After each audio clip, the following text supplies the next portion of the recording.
L'opinion a été en effet saisie de véritables déclarations de guerre. Le mot n'est pas de moi.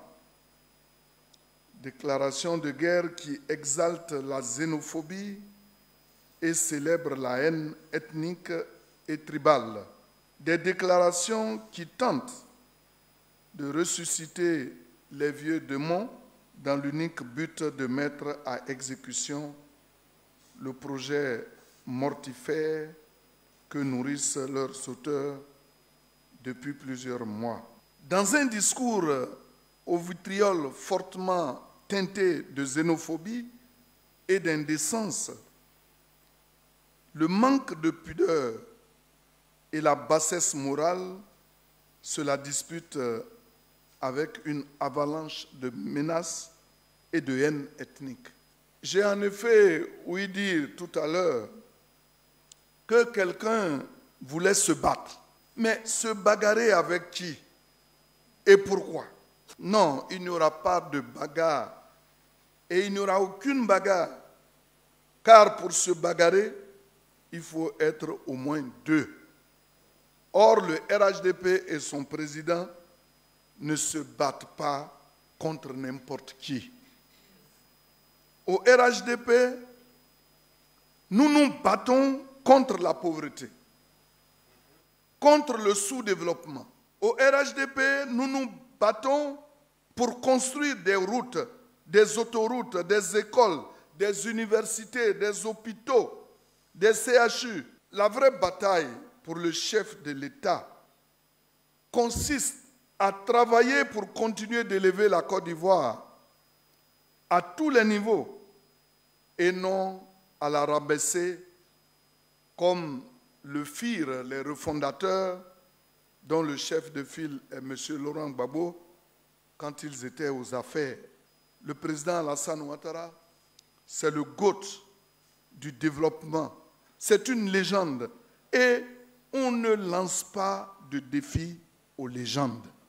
L'ordre public sera maintenu en tout état de cause. Le RHDP voudrait rassurer les populations ivoiriennes que, comme promis par le président de la République, son Excellence M. Alassane Ouattara, le scrutin du 25 octobre prochain se tiendra dans les délais prescrits par la Constitution, se déroulera dans une atmosphère apaisée et dans la transparence. Toutes les dispositions nécessaires seront prises à cet effet. Nous sommes dans un débat d'idées et non dans un débat de muscles. Nous sommes pour un débat sain et constructif et non dans des ébats et combats fratricides. Je n'ai aucune réaction.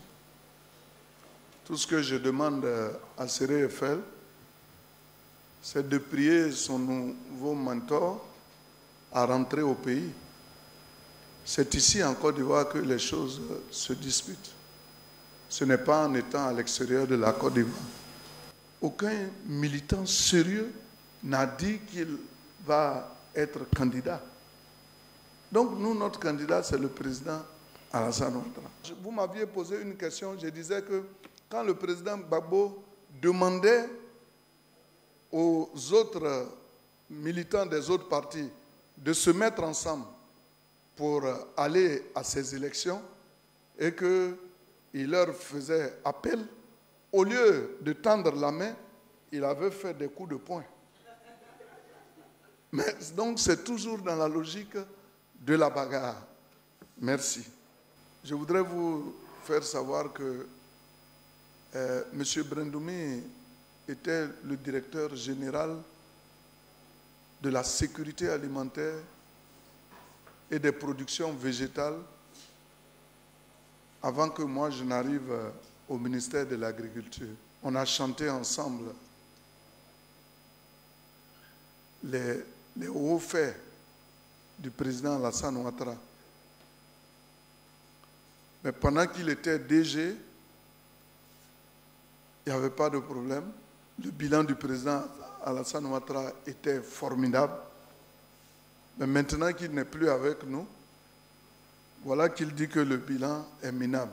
C'est lui qui le dit.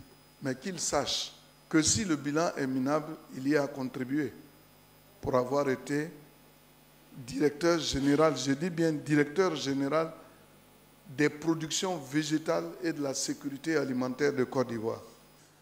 Quelqu'un qui fait semblant de dormir, tu as beau le secouer, jamais il ne va se réveiller, il va plonger, c'est là même il va commencer à ronfler.